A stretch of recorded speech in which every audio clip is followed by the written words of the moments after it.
Merhaba arkadaşlar, örgü kanalıma hoş geldiniz.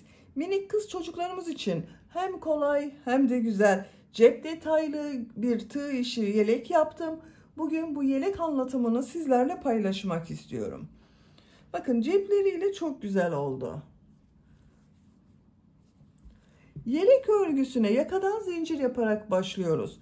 Ben bugün bu yelek anlatımını 6 aylık bebek ölçüsüne göre yapıyorum. Ama siz bu yeleği yeni doğan bebek için yapabilirsiniz. 1, 2, 3, 4, 5 her yaş çocuklarınız için yaparak kullanabilirsiniz. Yetişkinler için de uygun bir model. 0-1 yaş arası çocuklar için bu başlama zincirini benimle aynı sayıda başlayabilirsiniz. Yeni doğan bebek için yapmak istiyorsanız bu arttırma sırasını benim yaptığımdan 2 sıra önce bitirirseniz, 7. sırada bitirirseniz yeni doğan bebek için olur. 8 sıra yaparsanız 3 aylık bebek için olur arkadaşlar. 1 sıra fazla 10 sıra olarak da arttırma yaparsanız 1-2 yaş arası çocuklarınız için olur. Daha büyük çocuklar için yapmak istiyorsanız bu yaka başlama zincir sayısını 8, 10, 12, 16 zincir fazla yaparak istediğiniz kadar büyütebilirsiniz. Yakadan 3 tane düğme yaptım. Bakın bu şekilde bebeğe giydirip çıkarması kolay. Tercihinize göre siz bunu 4-5 düğmeli olarak kullanabilirsiniz. 3 düğme iliği yaptım. Karşısına düğmelerini diktim. Açık olarak görelim. Bakın bu şekilde.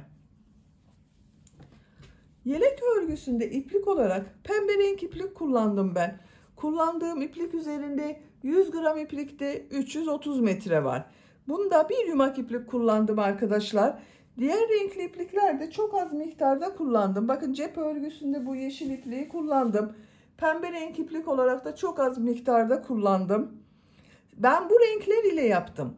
Siz bu yelek örgüsünü istediğiniz marka iplik ve renkleri kullanarak yapabilirsiniz. Cep örgüsünün burada da krem renkli iplik kullandım. Yelek örgüsünde tığ olarak ben bugün bu tığı kullandım. 5 numara 3 milimetre tığ. Elimin sıklığına göre bu tığı kullandım. Yumuşak bir örgü elde ettim. Sizin eliniz sıkıysa yaptığınız örgü hem çok sert olur hem de benim yaptığımdan daha küçük olur arkadaşlar. Eliniz sıkıysa 3,5-4 milimetre tığları kullanırsanız daha güzel olur. Düğmeleri söyledim zaten, 3 adet düğme kullandım. Yelek ölçülerini videonun sonunda ölçüyorum, oraya bakabilirsiniz.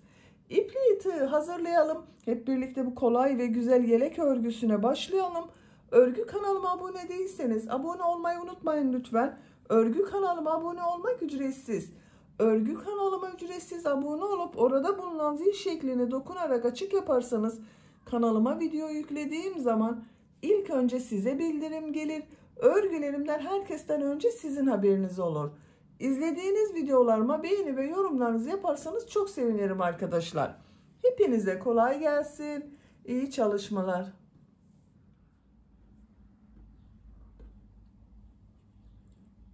Örgüye yakadan zincir yaparak başlıyorum. İlk ilmeği ben bu şekilde yapıyorum. Zincirleri yapmaya başlıyorum. Çok sıkı zincirler yapmıyorum. Bakın bu şekilde çok sıkı olmayan zincirler yapıyorum. 68 zincir yapalım. 68 zincir yaptım. Çok sıkı zincirler yapmadım.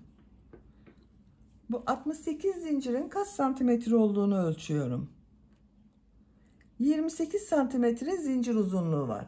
Benim elimin sıklığına göre 28 santimetre için 68 zincir yaptım arkadaşlar. Sizin eliniz sıkıysa daha fazla zincir yapmanız gerekebilir. 3 zincirde dönüş için yapıyorum.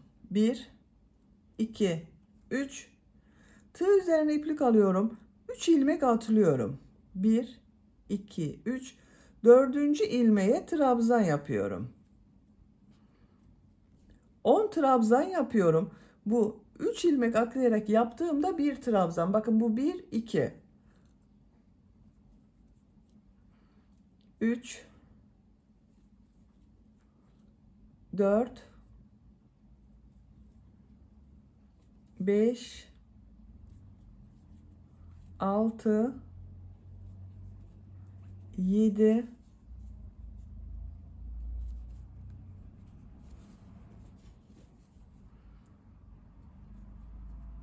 8,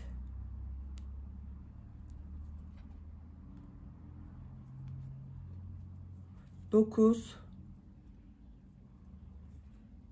10. 2, 4, 6, 8, 10 trabzan yaptım. Arttırma yeri için 2 zincir yapıyorum. Bu ilmeğe kol bölümü için trabzan yapıyorum. 14 trabzan yapıyorum arkadaşlar.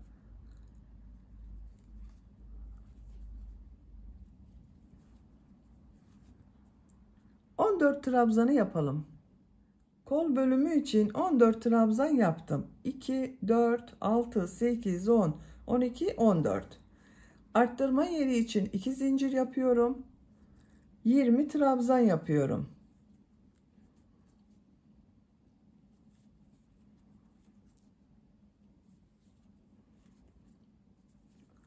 Siz buraya kaç trabzan yaptıysanız buraya yaptığımız trabzanın 2 katı olacak. Ben buraya 10 trabzan yaptım. Buraya 20 trabzan yapıyorum. 20 trabzanı tamamlayalım. 20 trabzan yaptım. Bakın görüntüsü bu şekilde oldu. Arttırma yeri için 2 zincir yapıyorum. Kol bölümündeyim arkadaşlar. Bu kol için 14 trabzan yaptım. Buraya da 14 trabzan yapıyorum.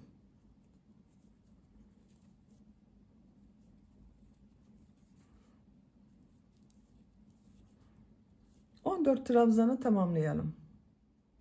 Diğer kol bölümü için 14 trabzan yaptım. Arttırma yeri için 2 zincir yapıyorum. 10 trabzan yapıyorum.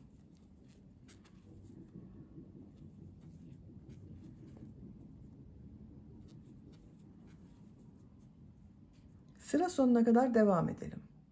10 trabzanı yaptım.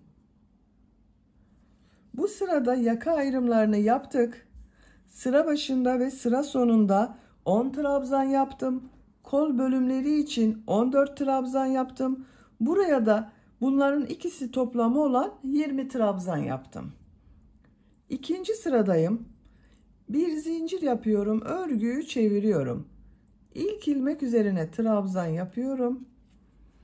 Diğer ilmeklere trabzan yaparak devam ediyorum. 10 trabzan yapıyoruz. Bu arttırma zincirine kadar devam edelim. Arttırma zincirine kadar 10 trabzan yaptım. Bu arttırma zinciri üzerine 2 trabzan, 2 zincir, 2 trabzan yapıyorum.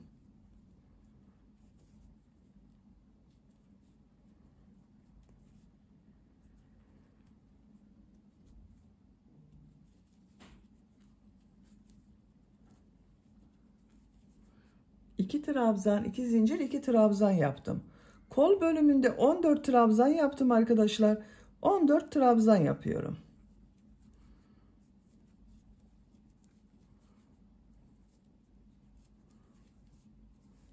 Arttırma zincirine kadar devam edelim. Bu arttırma zincirine kadar trabzanlar yaptım. Bu 2 zincir üzerine 2 trabzan, 2 zincir, 2 trabzan yapıyorum. Arttırmaları 2 trabzan, 2 zincir, 2 trabzan şeklinde yapıyoruz. 2 trabzan, 2 zincir, 2 trabzan yaptım. Diğer ilmeklere trabzan yaparak devam ediyorum. 20 trabzan yaptım, 20 trabzan yapıyoruz.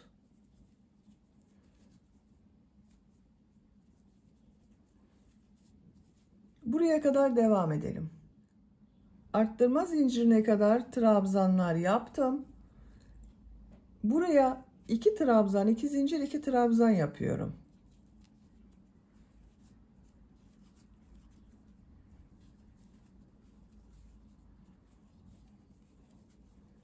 Kol için 14 trabzan yapıyorum. Buraya kadar devam edelim. Buraya kadar trabzan yaptım.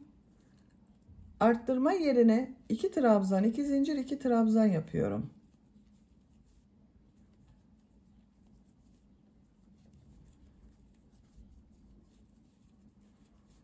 Bu 10 ilmek üzerine 10 trabzan yapıyorum. Sıra sonuna kadar devam edelim. Sıra sonuna kadar tamamladım. Sıra sonunda bakın bir alt sırada 3 ilmek atlayarak yaptığım bir trabzan var. Bunun 3. ilmeğe tığ takıyorum. Trabzan yapıyorum.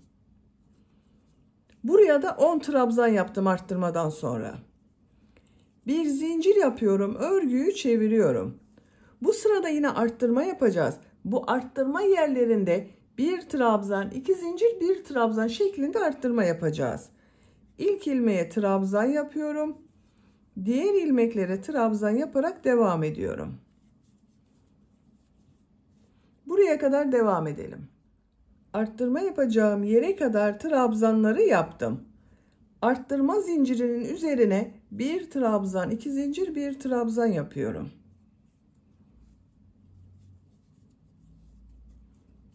Diğer ilmeklere trabzan yaparak devam ediyorum. Arttırmayı bir trabzan, 2 zincir, bir trabzan şeklinde yaptım. Buraya kadar devam edelim. Arttırma yerine kadar trabzanları tamamladım. Buraya yine bir trabzan, 2 zincir, bir trabzan yapıyorum.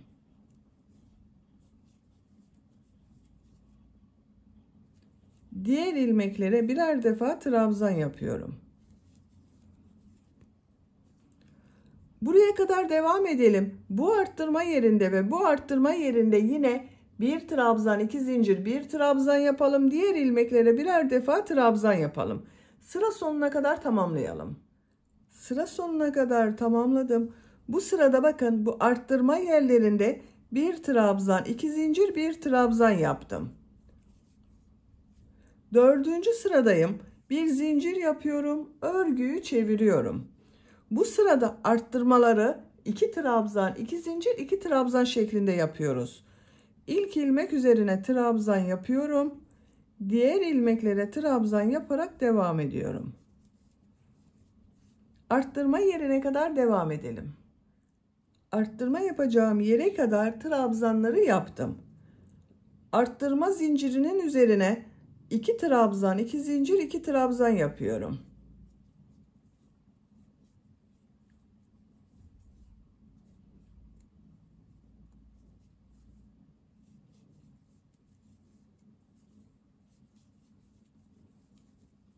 İki trabzan, 2 zincir, 2 trabzan yaptım. Diğer ilmeklere birer defa trabzan yapıyorum. Buraya kadar devam edelim. Arttırma yapacağım yere kadar trabzanları yaptım. Buraya 2 trabzan, 2 zincir, 2 trabzan yapıyorum.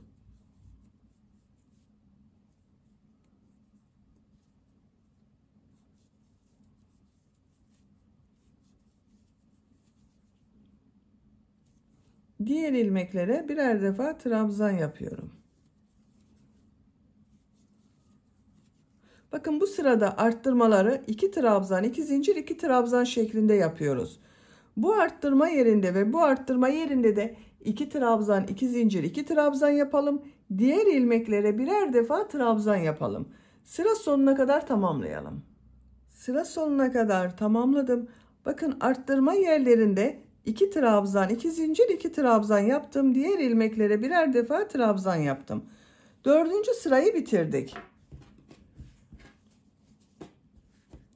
Yakanın görüntüsü bu şekilde oldu.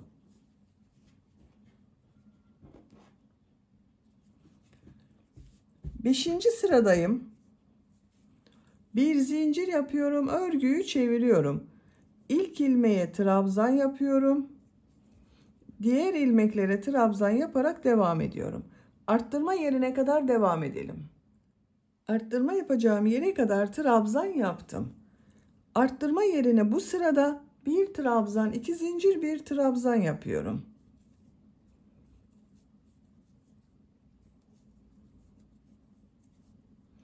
Diğer ilmeklere trabzan yaparak devam ediyorum.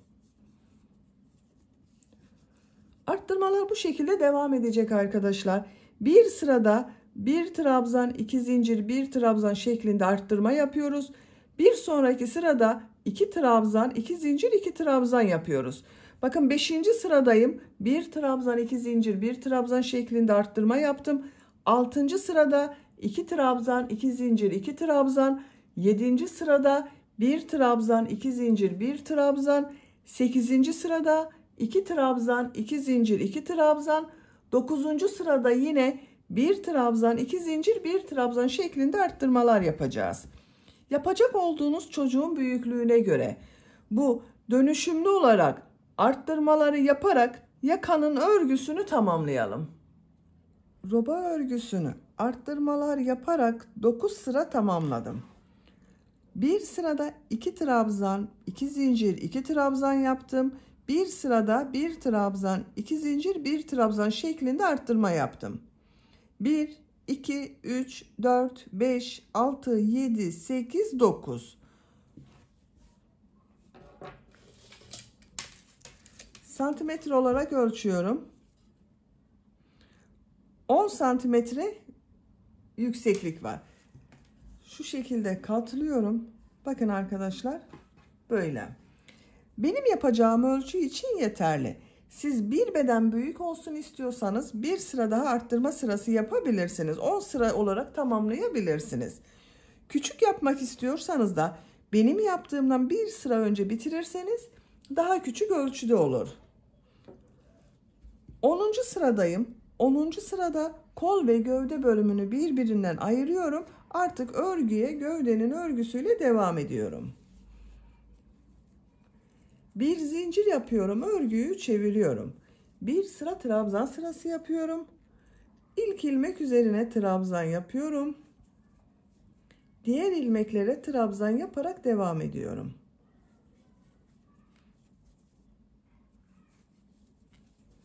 Buraya kadar devam edelim. Arttırma yapacağım yere kadar trabzanlar yaptım. Bu 2 zincir üzerine 2 trabzan yapıyorum. Kol altı için bir zincir yapıyorum. Tığ üzerine iplik alıyorum. Kolda bulunan bütün ilmekleri atlıyorum. Arttırma yerine 2 trabzan yapıyorum. Diğer ilmeklere trabzan yaparak devam ediyorum. Bakın, kol bölümünü ayırdım. Ön ve arka bölümü birleştirdim. Buraya kadar devam edelim. Arttırma zincirine kadar trabzanları yaptım. Buraya 2 trabzan yapıyorum. Kol altı için bir zincir yapıyorum. Tığ üzerine iplik alıyorum. Kolda bulunan bütün ilmekleri atlıyorum. Arttırma zincirinin üzerine 2 trabzan yapıyorum. Bakın, diğer kolu da burada ayırdık. Diğer ilmeklere birer defa trabzan yapıyorum. Sıra sonuna kadar devam edelim. Sıra sonuna kadar tamamladım. Bu sırada bakın, kol ve gövde bölümünü birbirinden ayırdım. Ön ve arka bölümü birleştirdim. Artık örgü gövdenin örgüsüyle devam edecek. Bu sırada model yerleştirmeye başlıyorum. Bir zincir yapıyorum. Örgüyü çeviriyorum. İlk ilmeğe trabzan yapıyorum. Tığ üzerine iplik alıyorum. İkinci ilmeğe 2 trabzan yapıyorum.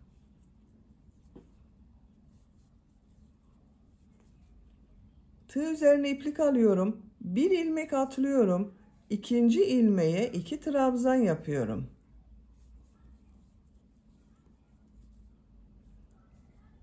Bir ilmek atlıyorum. 2 trabzan yapıyorum.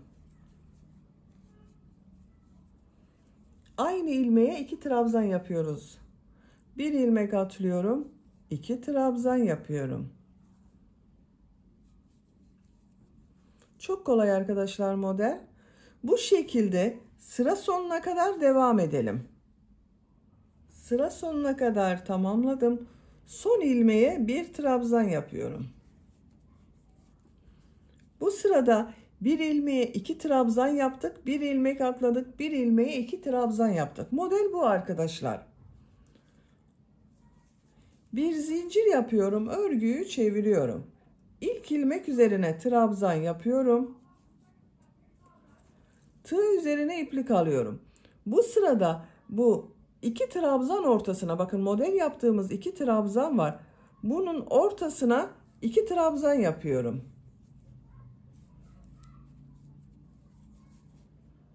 Tığ üzerine iplik alıyorum. Bu iki trabzanın ortasına iki trabzan yapıyorum.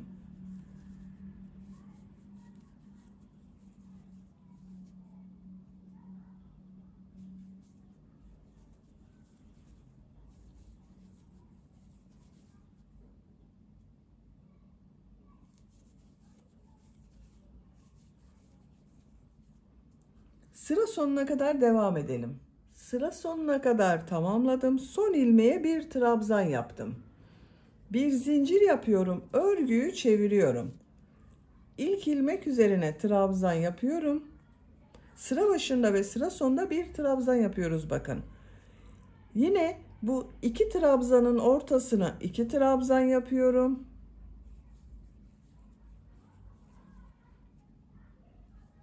Model gördüğünüz gibi çok kolay.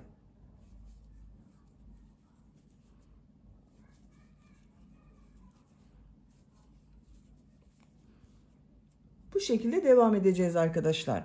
Sıra sonuna kadar devam edelim. Bir zincir yapıp geriye dönelim. Modelleri tekrarlayarak örgüye devam edeceğiz.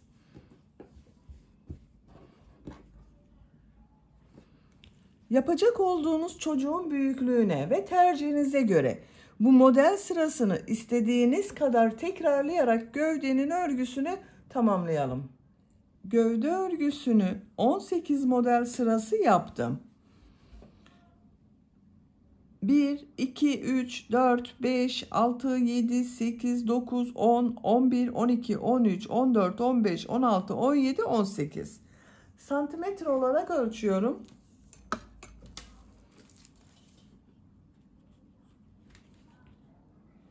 18 santimetre yükseklik var. Tercihinize göre siz bunu 1-2 sıra devam edebilirsiniz veya 1-2 sıra eksik yapabilirsiniz. Bakın görüntüsü bu şekilde oldu.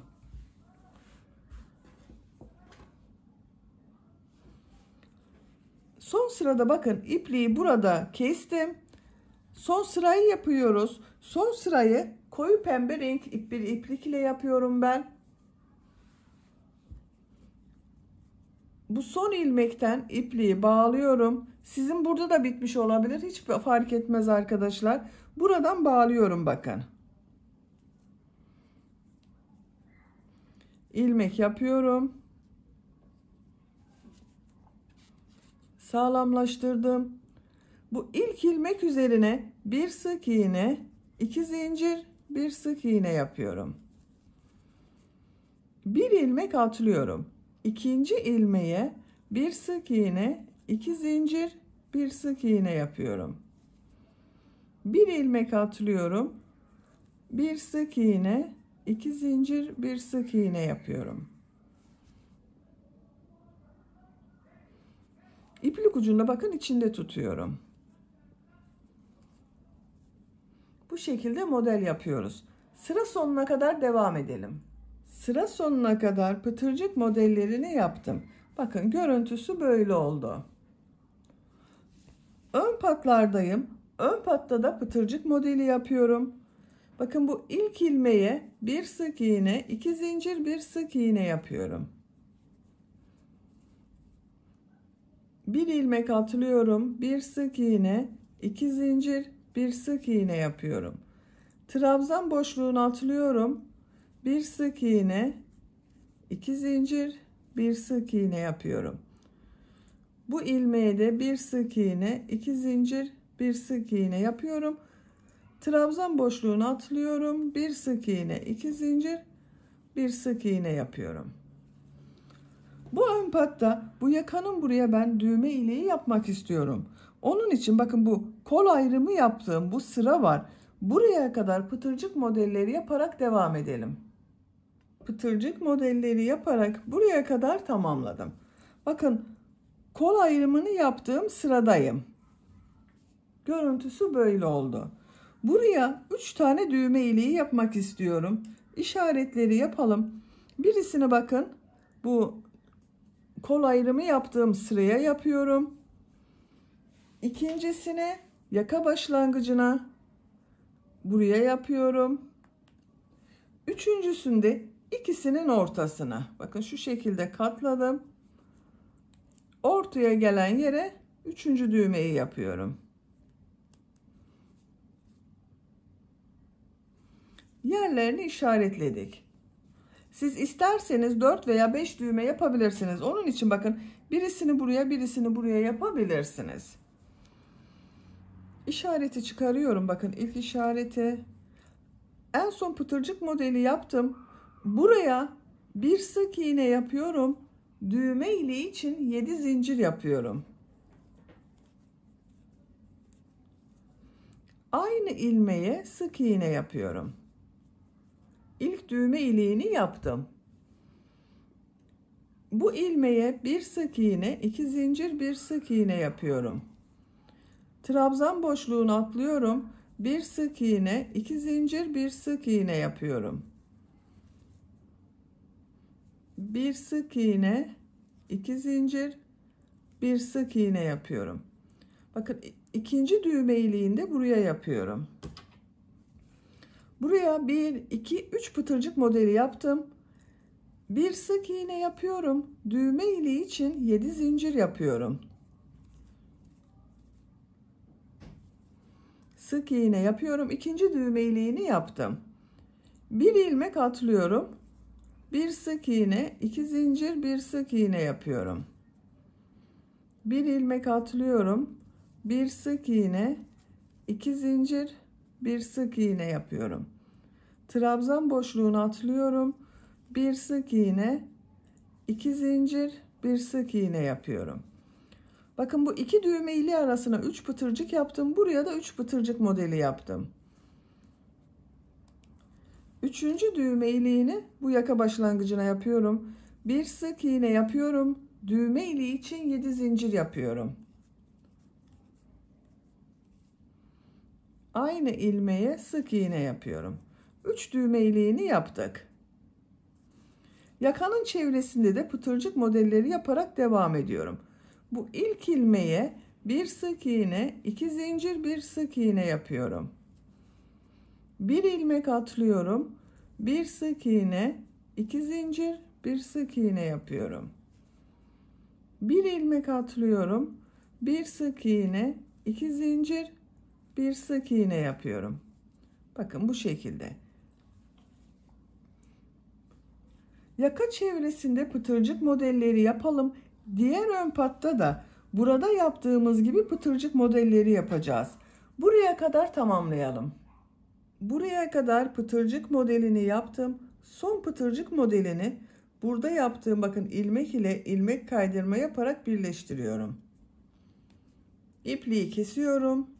İlmek içinden çekiyorum. Bakın bu ön patta da pıtırcık modelleri yaptım. Yaka çevresinde de pıtırcık modelleri yaptım.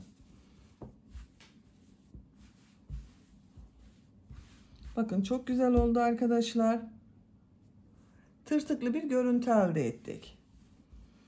Şimdi kol örgüsünü yapalım. Kol örgüsüne kol altından başlıyorum. Yine bu koyu pembe renk iplik ile yapıyorum.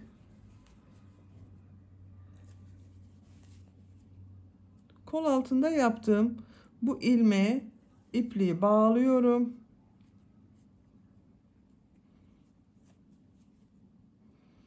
Buradan bir ilmek yapıyorum. Burada yaptığım gibi pıtırcık modelleri yapıyoruz. Bakın bu trabzan boşluğunu atlıyorum. Bu ilk ilmeğe bir sık iğne, 2 zincir, bir sık iğne yapıyorum. İplik ucunu da içinde tutuyorum. Bir ilmek atlıyorum.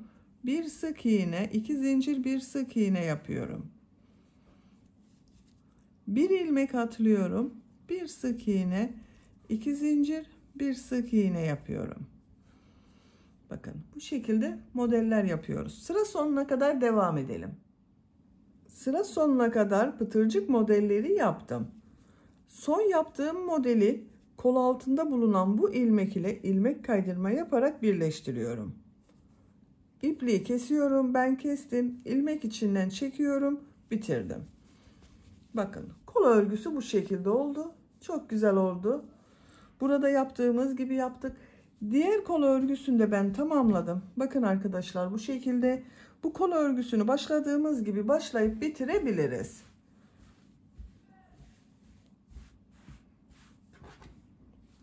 Şimdi bu yelek örgüsünü bitirdim. Bunun buraya 2 tane cep yapmak istiyorum. Bir buraya, bir buraya.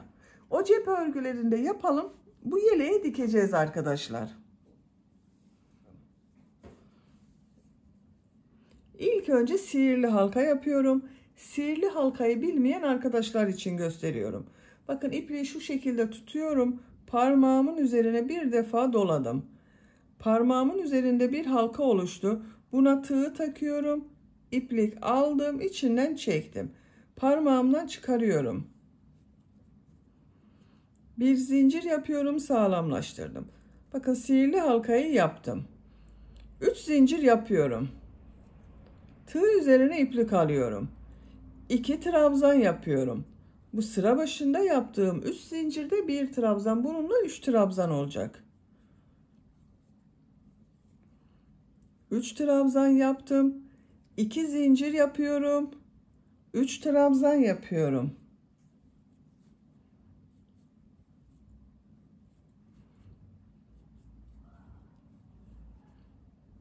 İki zincir yapıyorum.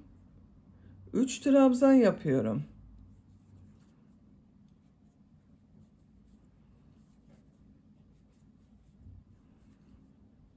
İki zincir yapıyorum.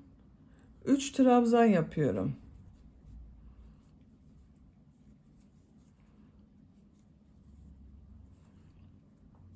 Sihirli halka içine bakın üçlü trabzandan oluşan 1, 2, 3, 4 grup yaptım. 2 zincir yapıyorum. İplik ucunu çekiyorum. Bakın şu şekilde çektim. Boşluk kalmadı. Burada yaptığım 3 zincirin bu 3. zincire tığ takıyorum. İplik ucunu üst bölüme alıyorum. İlmek kaydırma yaparak burayı birleştiriyorum. 1, 2, 3, 4 tane bakın üçlü trabzan oldu.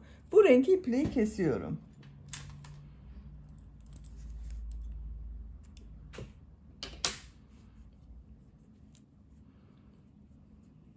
Bakın orta bölümü hazırladık.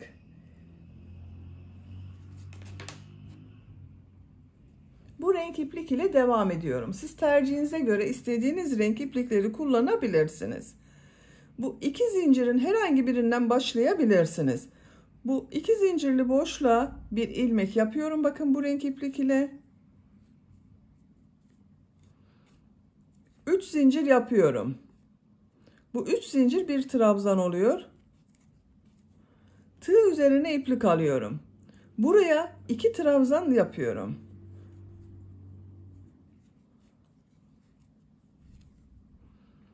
Bakın 3 zincirle birlikte 1, 2, 3 oldu.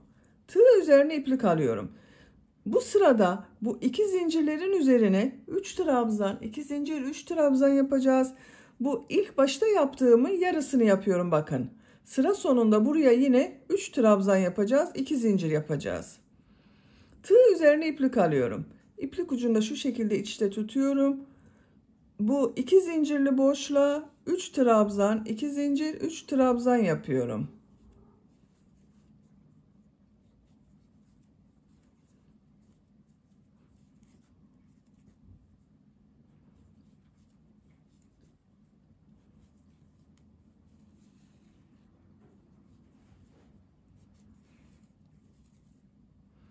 Tığ üzerine iplik alıyorum. Bu 2 zincirli boşluğa 3 trabzan, 2 zincir, 3 trabzan yapıyorum.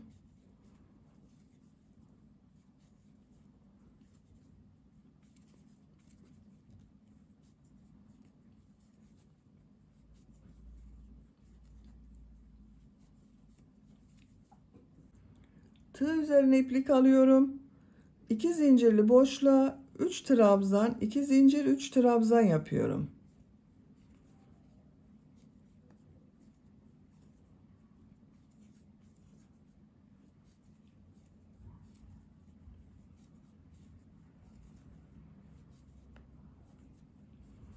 3 trabzan, 2 zincir, 3 trabzan yaptım. Tığ üzerine iplik alıyorum. Sıra başında bakın 2 zincir üzerine 3 trabzan yaptım. Aynı boşluğa 3 trabzan yapıyorum.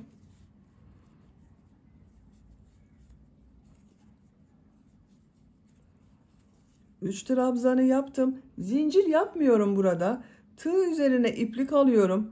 Bakın burada 3 zincir yaptım. Bu üçüncü zincir üzerine tığ takıyorum. İplik aldım.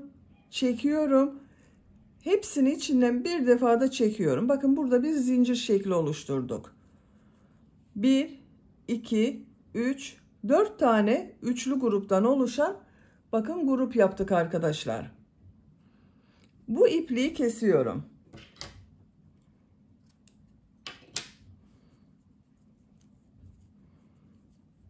İkinci renk sırasını yaptım. Şimdi üçüncü renk sırasındayım. Bu renk bir iplik kullanıyorum.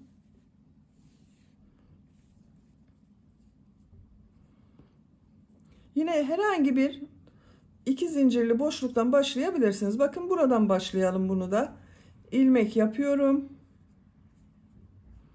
3 zincir yapıyorum. Tığ üzerine iplik alıyorum. Buraya 2 trabzan yapıyorum. 3 zincirle birlikte bakın 3 trabzan oldu. Tığ üzerine iplik alıyorum. Bu sırada bakın bu boşluğa da trabzanlar yapıyoruz. Yine üçlü trabzan yapıyorum. 3 tane trabzan yapıyorum. 1 2 3. Bu 2 zincir yaptığımız yerlere 3 trabzan, 2 zincir, 3 trabzan yapacağız. Bu ortada bulunan boşluklara da 3 trabzan yapacağız. Tığ üzerine iplik alıyorum. Bakın iplik ucunda içinde tutuyorum. Buraya 3 trabzan, 2 zincir, 3 trabzan yapıyorum.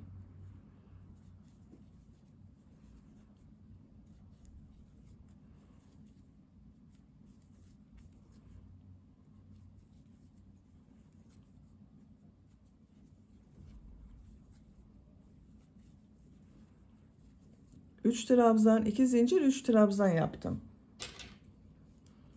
Bu renk ipliğin ucunu kesiyorum.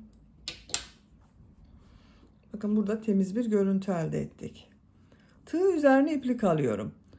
Bu bakın 3 trabzanların ortasına 3 trabzan yapıyorum.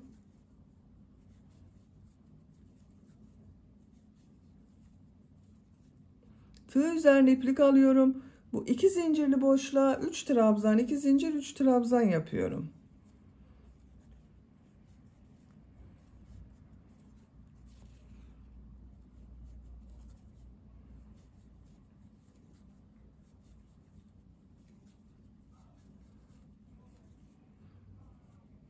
Buraya 3 trabzan yapıyorum.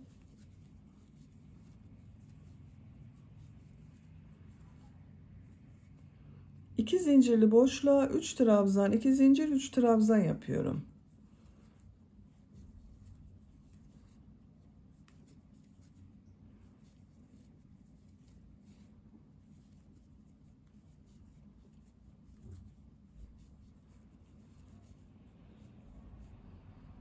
Üç trabzan yapıyorum.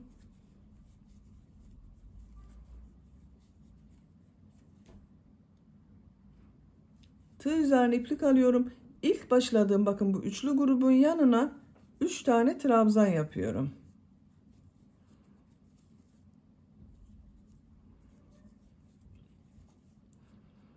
Tığ üzerine iplik alıyorum. Bu üçüncü zincire tığ takıyorum. Üçünü birlikte çıkarıyorum bakın ilmeklere. Şu şekilde yaptım. Burada zincirli grubu yaptık. İpliği kesiyorum.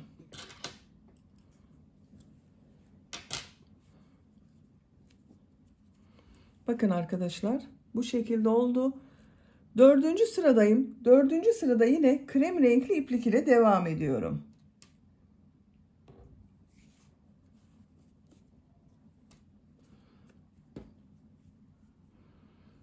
Bu iki zincirli boşluktan ipliği ilmek yapıyorum. 3 zincir yapıyorum.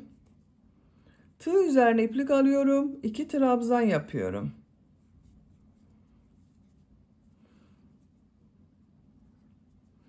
Buraya 3 trabzan yapıyorum.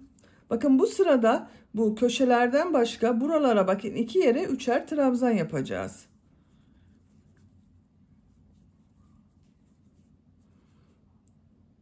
Diğer boşluğa da 3 trabzan yapıyorum.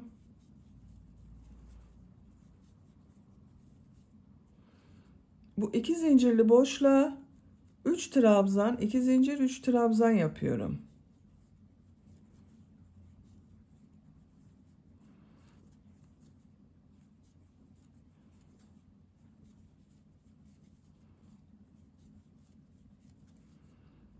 Üç trabzan yapıyorum.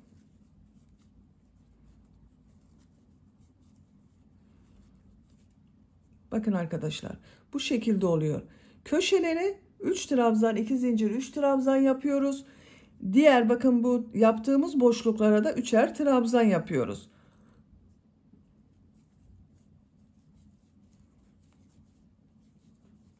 Biraz hızlı yapıyorum. Köşeye bakın 3 trabzan, 2 zincir, 3 trabzan yapıyorum.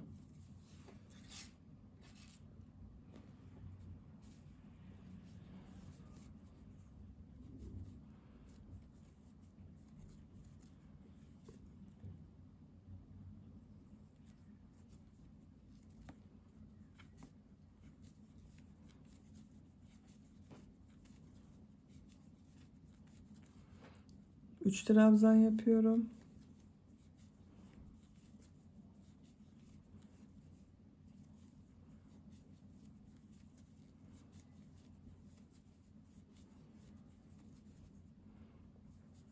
Üç trabzan, 2 zincir, 3 trabzan yapıyorum.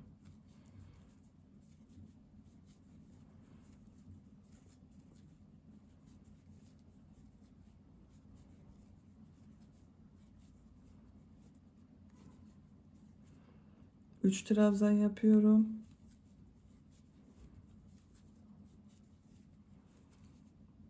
Üç trabzan yapıyorum.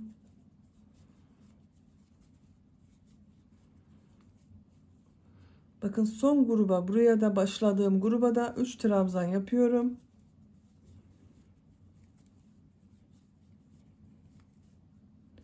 Tığ üzerine iplik alıyorum. Üçüncü zincire tığ takıyorum. Yarım trabzan şeklinde yaparak bakın 3 ilmekten çekerek bitiriyorum. İpliği kesmiyorum arkadaşlar. Şimdi bunun çevresinden sık iğneler yapıyorum. Bakın görüntüsü böyle oldu. Sık iğne yapıyorum. İlmekler üzerine sık iğne yapıyorum. Her ilmek üzerine bir sık iğne yapıyorum.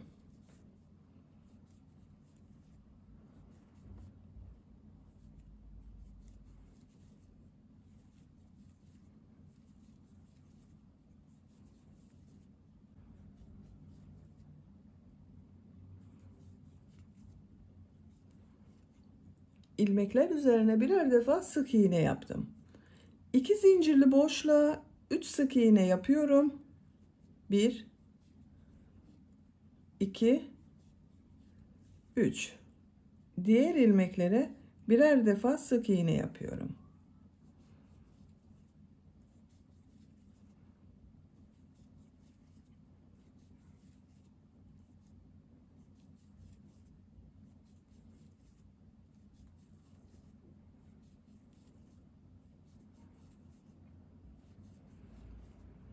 Bu 2 zincir üzerine 3 sık iğne yapıyorum. Diğer ilmeklere birer defa sık iğne yapıyorum. Bakın görüntüsü bu şekilde arkadaşlar. Buraya kadar birer defa sık iğne yapalım. 2 zincir üzerine 3 sık iğne yapalım. Buraya kadar devam edelim. Buraya kadar sık iğneleri yaptım. Bakın 2 zincirler üzerine 3'er sık iğne yaptım. Başlangıçta bakın buraya bir sık iğne yaptım. 2 sık iğne daha yapıyorum. 3 sık iğne oluyor. İlk yaptığım bu ilmek ile ilmek kaydırma yaparak sırayı birleştiriyorum. Bakın bu şekilde oldu. İpliği kesiyorum.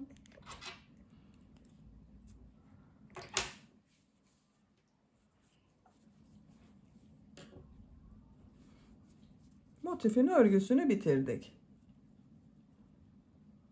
Şimdi bunu cep yapmak için çevresinden pıtırcık modelleri yapıyorum. 3 çevresinden pıtırcık modelleri yapıyorum. Bir tarafını boş bırakıyorum. Bu renk iplik ile pıtırcık modelleri yapıyorum. Siz istediğiniz renkleri kullanabilirsiniz. Bakın buradan herhangi bir yerden başlayabilirsiniz. Köşeden arkadaşlar. 3 sık iğne yaptım bu zincirler üzerine. Ortada bulunan ilmeğe tığ takıyorum. Pembe renkli iplik ile ilmek yapıyorum. Bir zincir yaptım, sağlamlaştırdım. Bakın bu ilmek üzerine bir sık iğne, 2 zincir, bir sık iğne yapıyorum. Pıtırcık modeli yapıyorum. Bir ilmek atlıyorum. İkinci ilmeğe bir sık iğne, 2 zincir, bir sık iğne yapıyorum. Bir ilmek atlıyorum. Bir sık iğne, 2 zincir, bir sık iğne yapıyorum. Bir ilmek atlıyorum. Bir sık iğne, 2 zincir, bir sık iğne yapıyorum. Bakın bu şekilde oluyor. Devam edelim. Buraya kadar tamamlayalım. Cep örgüsünün çevresinden pıtırcık modellerini yaptım. Buraya kadar tamamladım. İpliği kestim. Bir tarafını boş bıraktım. Bakın burası açık kalacak arkadaşlar. Bu 3 tarafını yeleğe dikeceğiz. Bunun aynısından bir tane daha yapalım. Bakın ben diğerini de hazırladım. Aynı ölçüde yaptım. Yeleğimizi alıyorum. Bakın bu şekilde yeleğin buraya dikeceğiz arkadaşlar bu cepleri. Bakın bu şekilde dikince çok güzel olacak. İğneye krem renkli iplik taktım. Ucuna düğüm yapıyorum. Bu cep örgüsünün birisinin bakın buradan başlayacağız dikmeye. İlmek yapıyorum. İplik arasından geçirdim sağlam olsun diye. İğnenin ucunu diğer tarafa çekiyorum. Nereye dikeceğime bakıyorum. Bakın şu şekilde tutuyorum. 1 2 model burada bırakıyorum. Bakın ön patta 1 2 3 modelde uç bölümde bırakıyorum. Şu şekilde yerleştirdim.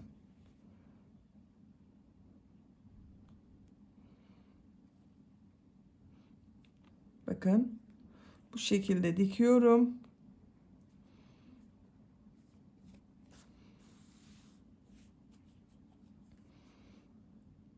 Birleşiyor bakın arkadaşlar. Krem renkli yerden diktiğimiz için iplik belli olmuyor. Bu cep örgüsünü ve bunu yeleğe dikelim, bitirelim. Yeleğin ceplerini diktim. Bakın bu şekilde oldu. Burayı açık bıraktım. Sadece 3 tarafını diktim. Diğer cep örgüsünü de aynı şekilde diktim arkadaşlar. Bakın çok güzel oldu. Yelek örgüsünü bitirdik. Düğmelerinde bakın bu düğme ilikleri yaptık. Bunun tam karşısına 3 tane düğme dikeceğiz. Sonra kullanıma hazır. Bitmiş olarak size ölçülerini söylüyorum. Kol altının buradan gövde genişliği 25 santimetre. Yüksekliğini ölçüyorum. Kol altından yükseklik 19 santimetre. Omuzdan yükseklik 31 santimetre. 6 aylık bebek için güzel bir ölçü oldu. Açık olarak görelim. Bakın arka görüntüsü bu şekilde. Kız çocuklarımızın seveceği bir yelek yaptık arkadaşlar. Sıcacık tutacaktır kışın. Beni dinlediğiniz ve izlediğiniz için hepinize çok teşekkür ederim. Örgü kanalıma abone değilseniz abone olmayı unutmayın lütfen. Örgü kanalıma abone olmak ücretsiz. Örgü kanalıma ücretsiz abone olup orada bulunan zil şeklini dokunarak açık yaparsanız kanalıma video yüklediğim zaman ilk önce size bildirim gelir. Örgülerimden herkesten önce sizin haberiniz olur. İzlediğiniz videolarıma beğeni ve yorumlarınızı yaparsanız çok sevinirim arkadaşlar. Sizlerle yeni örgülerde görüşmek dileğiyle. Hoşça kalın, sevgiyle kalın.